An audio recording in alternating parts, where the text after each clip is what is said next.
Laura Loomer has been banned from almost every media. Am I right? Almost every social media company. Every social media company? Instagram, Facebook, Twitter, Uber, Lyft, Uber Eats. Yeah, there's a lot of social media bias. I was permanently banned from Twitter on November 21st of last year because I posted that Ilhan Omar was anti-Jewish. And so I had been doing this extensive investigation on the ground in Minnesota.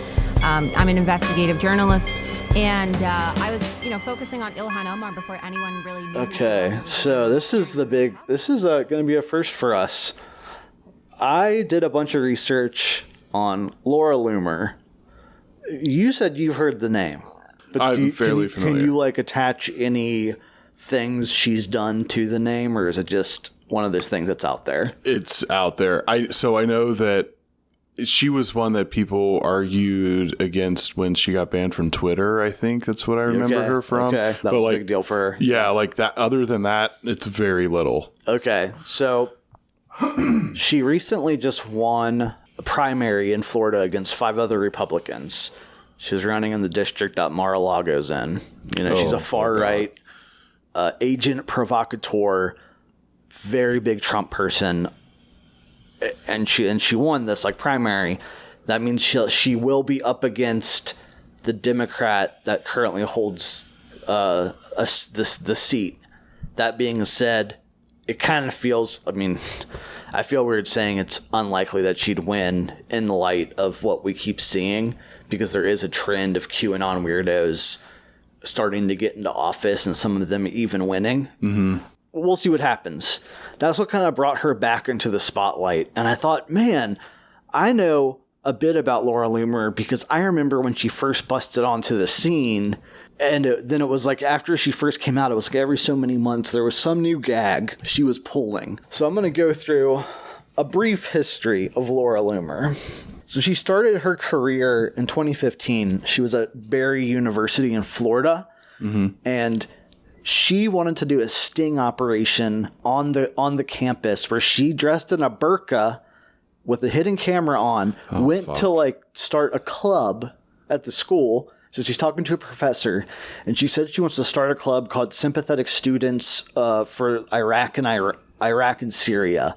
And in the video, the professor looks at her kind of weird, but he's like, okay, we won't deny students any club they want to start. I'm sure if somebody was like, I want to do a club that supports the ability to rape children or something, they wouldn't do that. Yeah. But all he asked was that they change the name to Sympathetic Students for the Middle East. Oh, gosh. So it's not just 2 things.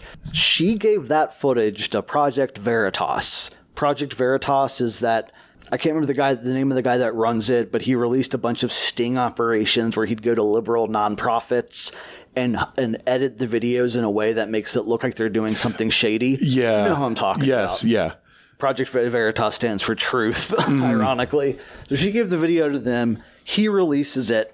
This didn't work out well for her at all, because in Florida, it's illegal to film somebody without their knowledge. And apparently the professor found out that she had filmed him, and he's like, hey, if you release that, you're going to get suspended from the school, and I will press charges. Mm-hmm. And I guess she just thought she was invincible. So they released it. She gets suspended from the school. He presses criminal charges against her. Yeah. I don't know how far that went. What we see with this first instance, because afterwards, she's saying that that Barry University supports ISIS. I'm the real victim here. We see this time and time again, but this is the first time, and it sets this precedent where she does something really stupid and plays the victim. And then later on, she'll claim that the other people are playing the victim when it's that's the new conservative way. Yeah, it's turning the narrative. Paradoxical victimhood. Oh yeah, she was suspended, and at the time she was an honor student and the head of the young Republicans there. I wonder how much her parents paid for that. After this prank, I know prank, a sting, she goes on to do a few more kind of undercover, where her name isn't directly attached, but everybody knows that she did it, and she's come out later and said it was her. So she did one where 2 of her I called them goons in the script, but 2 other females tried to entrap Clinton campaign staffers and interns by offering secretive donations. At one point, they tried to pass $2,700 in cash. In like interviews with the interns and campaign staffers, like they were literally going up and talking and being like, "Yeah, so I wanna give a donation," and just like taking the money out. Just let the images marinate, because think of how like cartoonish it is. It just progressively gets more and more cartoonish. There's no like real like deep like espionage-esque like actions they take. I picture like the old cartoon of like the shady mobster guy like chewing on a toothpick, like flipping a coin, like hey, I got something kid, for you. Got some dollars here from Miss Clinton, see? Don't tell anybody. Just take it. Okay, this one I actually thought was kind of fucking baller. Okay, at a book signing for Chelsea Clinton, Loomer approached holding Chelsea Clinton's book and asked to have it signed with the name Yanita Broderick, who was one of Bill Clinton's staunchest accusers of rape. Oh my God. That's pretty fucking awesome. Damn, yeah. That's the only cool thing Loomer's done ever. Damn, yeah, that's fucking savage. You'll see this term come up later. But Loomer is what she did right there is what she'd call getting loomered. Tried to create her like last name into a verb. Yeah, in the script I put low key. That one's kind of fire though. So after a few years of her doing these events or these like little sting operations out of the spotlight and undercover, then the inner narcissist in her was clearly like wanting to get into the spotlight. And that happened, like, when I say literally, it happened literally. Do you know who Mike Cernovich is? Weird Mike? Yeah, okay. Yeah, the gorilla mindset guy. Mm-hmm. So she runs in circles with him and Alex Jones, the kind of like far-right conspiratorial circles. Her and Mike Cernovich decided to go to, there was a play, Julius Caesar, back in like around 2016, where Caesar's portrayed as Trump, like a Trump lookalike. Oh, God. And Caesar's wife was like, had like a Slovenian accent. Pretty tacky. How progressive. But I guess they like want to, whatever. A lot of conservatives were really pissed about this. So they went to the play, and during the scene where Caesar gets killed, stabbed in the back, her and Mike Cernovich storm the stage. They were like texting secretively, waiting to storm the stage. I've never heard of this. That's wild. As they were approaching the stage, Loomer screamed, "Stop the normalization of political violence against the right." She was forcefully removed from the venue.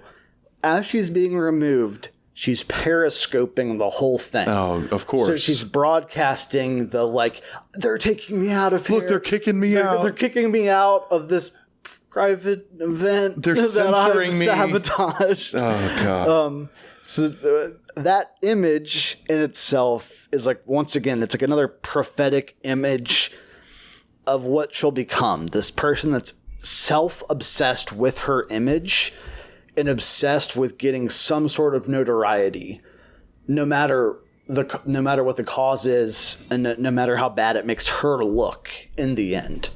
Because clearly a lot of people on her side don't think she looks bad. They think she's making a point, that she's like a political activist. But the extent of her activism is just yelling and loudly and disrupting. This event was really good for her, though, because it got her on Sean Hannity. Of course. Loomer looks fucking crazy in that interview. Loomer looks crazy all the time. She looks like a crazed person. She looks like, to me, the few pictures that I've seen of her, or that I'm remembering, yeah, she always looks like a little mentally unhinged, like a little like frantic almost. It's like, I don't ever really like when people go, "Oh, look at their, like, you have beautiful eyes. I can see the soul in your eyes." Like, I don't buy that. Yeah. His eyes are just eyes. But there's something about the way she stares that looks like she has like a trillion thoughts going through her head at any minute. Mm-hmm. I mean, I think personally from her actions, we can see that like there are tons of other far-right activists that don't do what she does. I think of the extent of your activism is, I'm going to yell really loudly and disrupt whoever's talking. Like, something's off. So that was her first real big event. Her break into modern day conservative support. Her trying to become a firebrand. This launched. So with this, she's found her niche, and she goes on to do some more things like that. So she's also around this time labeling herself as an investigative journalist, even though the only thing she's doing is going to she goes to a James Comey book signing. And during a section where he's going to take questions and answers, but the questions have been written down, she stands up and starts asking questions really loud and then gets forcefully removed from the event, of course. There was a clip that went viral. Okay, she screamed at a House Energy and Commerce Committee hearing that Jack Dorsey, the CEO of Twitter, was deplatforming conservative voices. Representative Billy Long drowned out her screaming with he used to be an auctioneer, so he just starts doing the auctioneering voice over top of her. Clip went viral. It was pretty funny. Once again, forcefully removed from that. In between these stunts, she's addicted to Twitter and using it constantly. And I'm gonna pull up some of the tweets because they paint how brutally Islamophobic she is. Insanely Islamophobic. Leave it to Muslims to ruin everything. People can't even enjoy #Halloween without those savages fucking everything up for everyone. I don't know what they did on Halloween. The war on Halloween. Oh man. No. Every year the war on Christmas takes lives. We can't have another one. How many people need to die before everyone agrees that Islam is cancer and we should never let another Muslim into this civilized world? Despite what @Anderson Cooper and @CNN tell you, Americans are sick and tired of Islamic savages killing people. In the Rational Wiki, it says she is willfully ignorant of the existence of different strains of Islamic belief, which is true. She is one of the weird Sharia law is going to overtake America conservatives. Man, out of every, we bitch about conservatives a lot. Conservatives are really fucking stupid. The Sharia law thing, though, is really mind-blowing. Yeah. Because we haven't seen anywhere where Sharia law has taken hold, where Sharia law would affect been people proposed outside. at all. Even been proposed. It just hasn't. It's something that they can latch onto that makes them afraid. I feel, though, a lot of very, very hardline conservatives would really get along with hardline Islamic Muslims. Absolutely. They hate the gays. Yeah. Women need to be at home. Yep. I think they could live a harmonious life. What I've thought about that a lot of why there was a meme I saw years ago. One of an older family member of mine posted that said, this is what's happening in Minneapolis, I think it was right now, which has the largest Muslim population, or whatever city that was. And they were rolling down the street in these Jeeps with ISIS flags hanging out. And everyone's just oh, they're taking over Sharia law. And I always wondered, though, why it's almost like Christians know that the religious majority can actually affect the laws in this country. So it's kind of ironic that they're it's the idea of separation of church and state. They thoroughly understand that a religious majority could write the laws, whereas in a perfect world, it would have no effect, right? So the fact, though, that they've exploited the system for them for so long, I think they think that there's a potential it could happen if there's enough Muslims here to take office, but it's crazy. So we just read through some of those tweets. She's addicted. She's definitely a case study for somebody that's addicted to Twitter. She had the verification check mark on her page. At one point, she lost that. Oh, fuck. And starts tweeting how she's suicidal. And nobody gave a fuck. So then she had to come out and tweet I'm not actually suicidal. I just want my check mark back. Please, Jack Dorsey, please. You're censoring my check mark. She's such a cuck for Jack Dorsey. All of them are. It's so weird that people. I've never been the biggest Twitter fan. I'm obviously involved in a lot of the circles, but that never really happened until 2017, probably. I was never really into it much before then. Yeah, I only started really surfing, I think, towards the end of 2018. Yeah. So when I made an account and was following minor celebrities that I like and whatnot. Yeah, so but I guess if your whole brand is on Twitter, and you have a shit ton of followers, I can't understand being addicted to it, but it clearly shows how unhealthy it is. Well, that's especially for somebody like her who's a narcissist that needs some sort of supply all the time. She's going to get it through that. I feel like they become addicted to it in the sense though, that's their only way that they can actually reach their ridiculous believing idiots. I don't know of any other platform that is as open about being a far right extremist. Instagram isn't really that way. Yeah, there are some, but for the most part, it's just not like Twitter. Twitter's just its own fucking universe. Twitter's the only place that you can build, when I say a brand, I mean on an individual level. Facebook's probably way better if you have a company to okay, we have a company, we make videos, we can make the Facebook page and people watch the videos and get them out there. More people are apt, I would believe so, to watch videos on Facebook, where on Twitter, on the individual level, it's probably easier to build an empire. So she's insanely Islamophobic, so much so that she called herself a proud Islamophobe. Nice. She is very this is how it always is with the right-wing weird griftos, is that at one point in time it was all about hating Islam and Muslims, and it slowly shifted to being about hating Antifa and left-wing terrorists. Around 2018, because the specter of ISIS faded out of the collective psyche, the psyche of the alt-right, it was replaced with Antifa. So any time any big shooting would happen around that period, a lot of these right-wing alt-right people would jump on and didn't immediately say it's an Antifa person. It's an Antifa person. There was a guy in South Dakota that committed a mass shooting where literally right as the news came out, all, her, Mike Cernovich, Alex Jones, all were saying it was Antifa. And then a week later it comes out that he was a pro Second Amendment guy. Of course. His Facebook is littered with right-wing memes. Yeah. I forgot to mention this. I don't know why I didn't have it in there, but I'm glad it popped up in my head. When did the Las Vegas shooting happen? 2017? I believe so. She said that was ISIS right as the news came out, that it was terrorists doing nice. it. So it was any time something immediately right when it happened, she was jumping on it to try to push some sort of weird narrative. Great investigative journalism. Great journalistic integrity. The idea, I think, is to plant that in people's heads. So they start thinking it immediately. But then what happens is they start spreading that on Twitter and they get banned, or now Facebook has it. It says you can't see this image. You can uncover the photo, but it's been proven false. Yeah. So now that they have that thought in their head first, if it gets deleted or it comes out, the liberal media comes out and says that it's not true.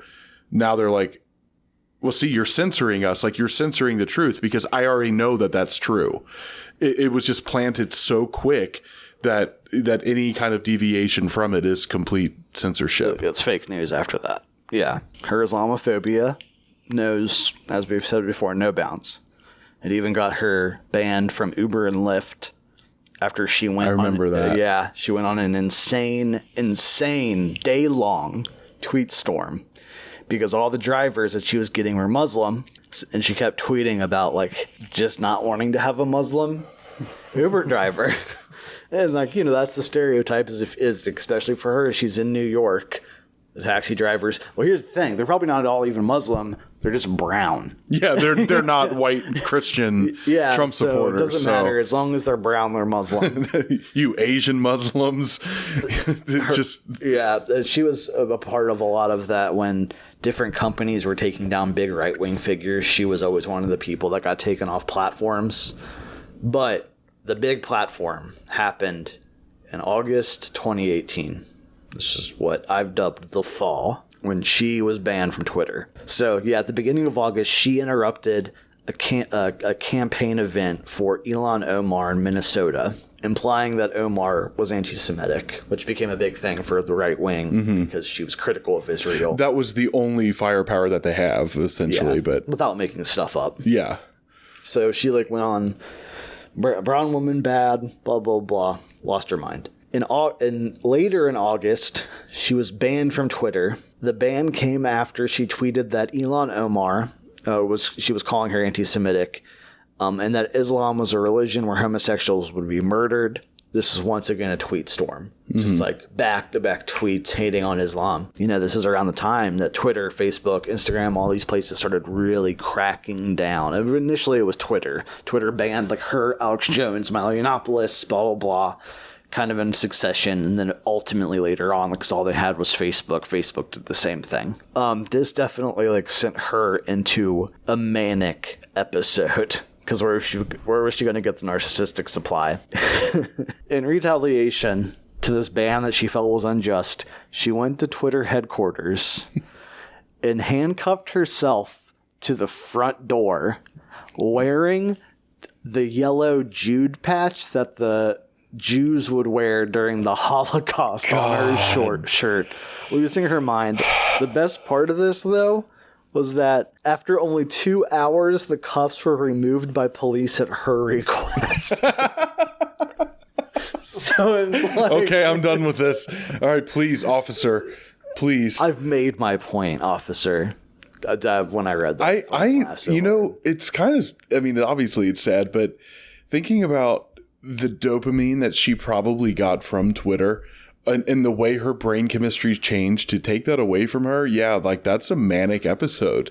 That's, like physically in her body, is like crazy as it sounds to us. Like that's a really. It was like an extended manic episode because that happened in the fall of 2018, and she was wearing like the next.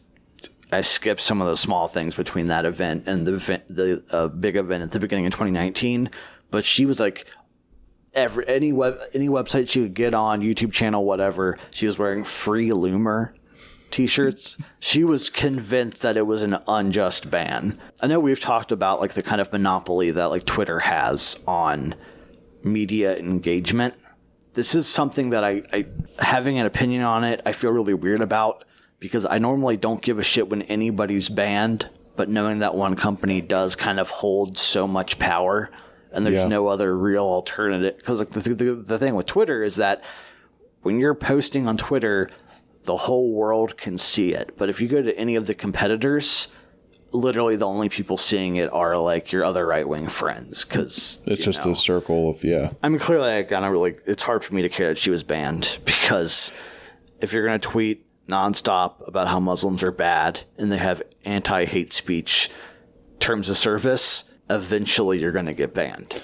That's just going to happen. It's something that I really struggle with too. Like you said, like I'm all support for idiots like her getting completely taken off. But the fact that one company is in charge of that, depending even on their terms of service, it's really, I don't know. I don't know how to feel about it. And there's this other case of the daughter who left Westboro Baptist.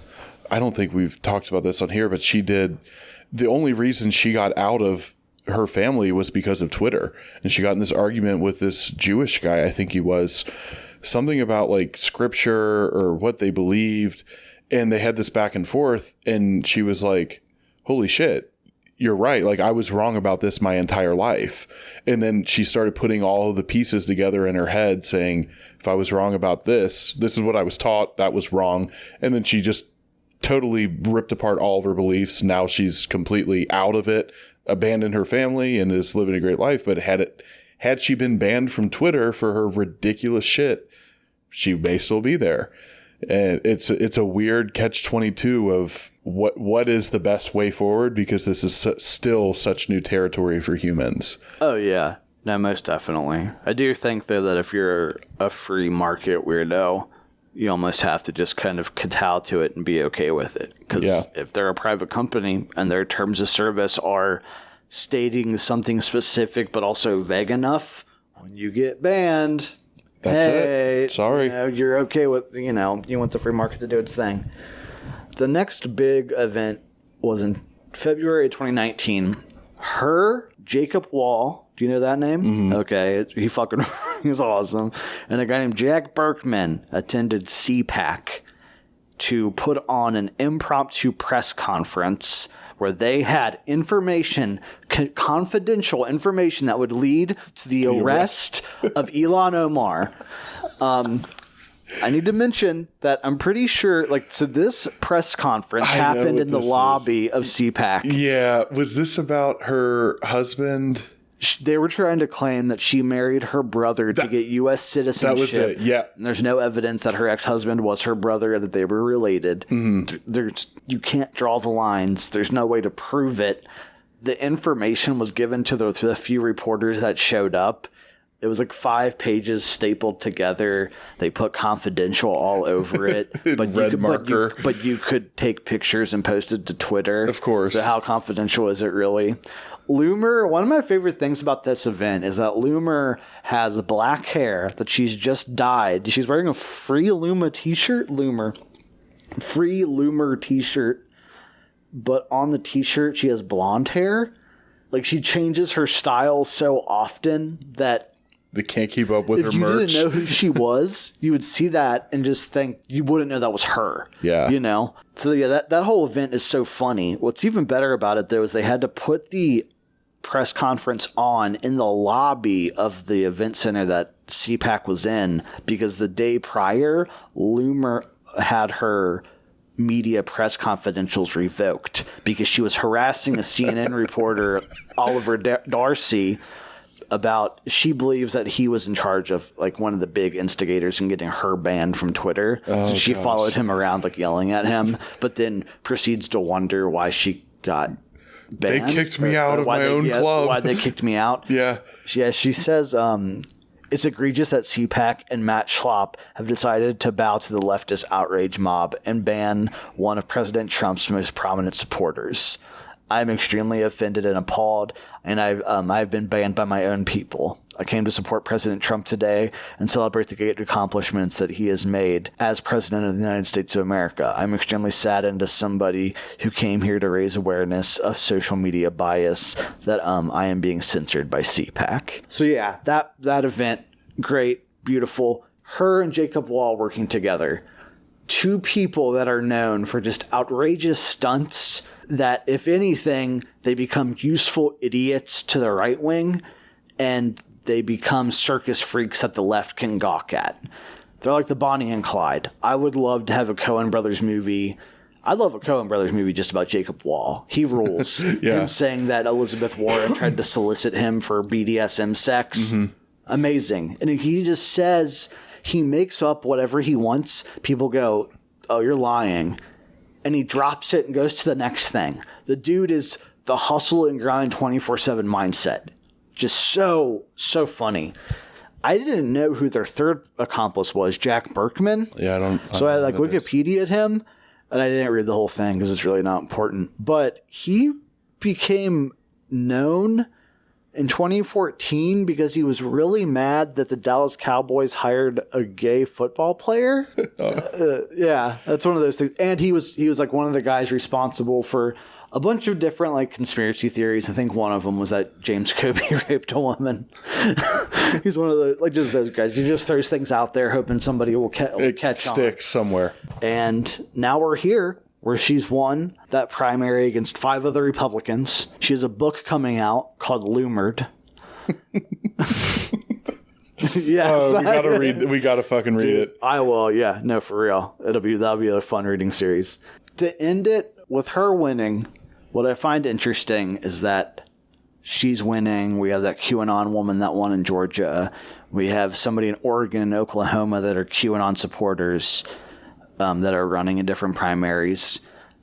While Loomer hasn't come out as a big QAnon person, it wouldn't surprise me if she does. Oh, she would. Yeah, she's going to probably have to. It's all about Trump. She will jump onto whatever bandwagon she can. That, especially with the QAnon people, if she jumps on that, you're met with open arms. You know? I wonder if she doesn't want to, because she wouldn't immediately be as highly regarded as Q in a weird way. Like, she knows that she could never take over that whole crowd completely. So, like, that narcissistic idea is like... Possibly. I mean, yeah, because if you're just doing stunts, there are other Republican people that are doing stunts. But even then, it's funny because I called her, there's like this holy trinity of trad cath weirdo alt-right chicks, and she was like the ugly stepsister. Because you had like Lauren Southern, who got really big, who's this like cute blonde girl. I think the other one was something Chin. Lauren Chin, maybe, but she was like half Asian, but also a white nationalist, which was nice. Weird. But you see, you had these two hot girls that became like the pinnacle for alt-right to be like, oh yeah, we have babes, liberal girls are gross. Yes. But then you have Laura Loomer. There's a video that went up online of her flirt. That was like during one of the, like maybe at CPAC or some event with a bunch of alt-right weirdos where she's like flirting with like a conservative alt-right guy, like just a nobody, but she's like drunkenly like up against him, like, yeah, all these other girls, they say they're trad, they're not trad, I'm trad. Like, and the look on his face, he's like, yeah, yeah, that's cool. There's a dude behind him that's just like, what the fuck? But she's clearly like the most self-hating Jew that's ever existed. Yeah. And I get it. You see all the funny Jewish comedians are hyper self-deprecating. It's like kind of something ingrained within the Jewish psyche. With Loomer, it's different though. Like there's pictures of her hanging out with Richard Spencer. It's like these people hate you. Yeah. You are nothing. At least with Milo. Milo's a useful idiot, but I still like he's way smarter and more articulate than like a Loomer type. Mm-hmm. Because while he didn't hinge his whole career. He hinged his career on being transgressive and a provocateur, but his mindset wasn't about going somewhere and being disruptive and doing a prank, a glorified prank. It was, I'm going to go somewhere and try to, quote, intellectually own them. So, like with Loomer, being that is her whole career. I mean, she's in politics now. We'll see where it gets her. I feel like if she loses, she'll fall off the map maybe, but she's a Trump girl. Trump will come out and support her. Yeah. Call to arms to all the... Yeah, precisely. And it's in Florida, so who knows? Maybe she'll win. But, God, I hate Florida. Have I ever told you how much I fucking hate Florida? Like, just being there in general. I've only been when I was a kid, but I've never felt the need. Oh no, the last time I went to Orlando at my previous job, and I fucking hated it. Yeah, Orlando sucks. So it's just literally Disney the town. We went to an awesome Japanese restaurant, but everything else I fucking hated. I don't know how you live there. Going outside of the coastline, it is the trashiest, nastiest place imaginable. Like, you obviously can see where all of the money is put into being on the beach, and then when you go inside, it's just very, very poverty-stricken areas and just not so great of people. That in Indiana is my least or most hated states, but yeah, they both fucking suck. Yeah, we should annex them from the U.S. Yeah, I'd be okay with that. Yeah, for my closing statement regarding Loomer, her winning, I think, is indicative of like the trend we're seeing of these type of people get into office. And I heard this recently on a live stream, and I agree with it wholeheartedly. And we've talked about QAnon a lot. QAnon is really the only way forward, not QAnon, but that mindset of conservative, of not just an evangelical conservative, but a QAnon evangelical conservative. Because it's almost like, I forgot what live stream I was watching, but the guy said that QAnon is the next evolutionary step for evangelicalism. Because if evangelicalism is already America is God, it's already highly political, this brings the politics even more into the fold, but you get to keep all of your religious beliefs. Mm-hmm. And like seeing Loomer win, and then all these other people, like it's with Trump winning, Republicans now, whenever they have to run a new Republican, I don't think a guy like Ted Cruz or Marco Rubio or any of these type of middle of the road conservatives are going to cut it. I think that's true. It's pushed the bar. Yeah, like it pushed it, like really push the bar in a different direction because Trump got people out to vote that had never voted, that were Republican but didn't give a fuck. They weren't going to vote for a president.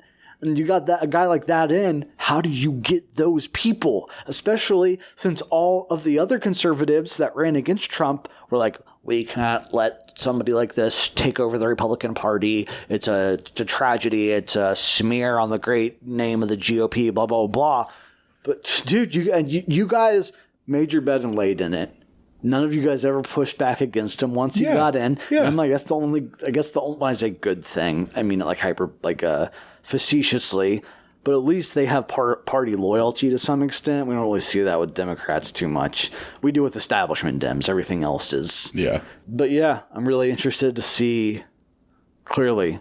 We're going to keep an eye out to see when the primary happens. And once Trump finally does go, Laura Loomer, she's great, vote for great politics, great woman, amazing woman, one of the best. And I need to see what date the book comes out. Yeah, I'm very curious about that. Dude, maybe she'll do a book signing. I can go and pull, she can get loomered. I'll loomer her. Say, make this out to Jack Dorsey, please. To Oliver Darcy. Really get her. Oh, man. Yep. That was the Tragedy is Farce of Laura Loomer. I hope this is the last we fucking hear about this bitch. I don't think it will be. Yeah. If she doesn't win, I feel like what she'll do is once a year, she'll try some new stunt that won't go anywhere. Yeah. Just see what happens. And they'll fall flat on her face because she's not an investigative journalist. If she was, she would have something to show for it. But all she ever has to show is that she yelled at somebody at a book signing. Mm-hmm. She'll probably go work with Alex Jones, honestly. I'm pretty sure she has worked with... I'm surprised she isn't really working with him right now. Yeah, I'm pretty positive she's done videos with Alex Jones and with Rebel Media that's owned by Gavin McInnes. Oh, shit. She's done stuff like the things she did with Gavin McInnes was... one of her stunts early on was going to an anti-Islam speech in New York, and she put a burqa over the statue of the little girl. You know what I'm talking about? Yes. I forgot what it's called. She did that. Man, they're obsessed with fucking burqas, dude. I honestly wouldn't be surprised if she ends up dropping the Islam thing. Yeah, she's going to have to drop that and go with Q.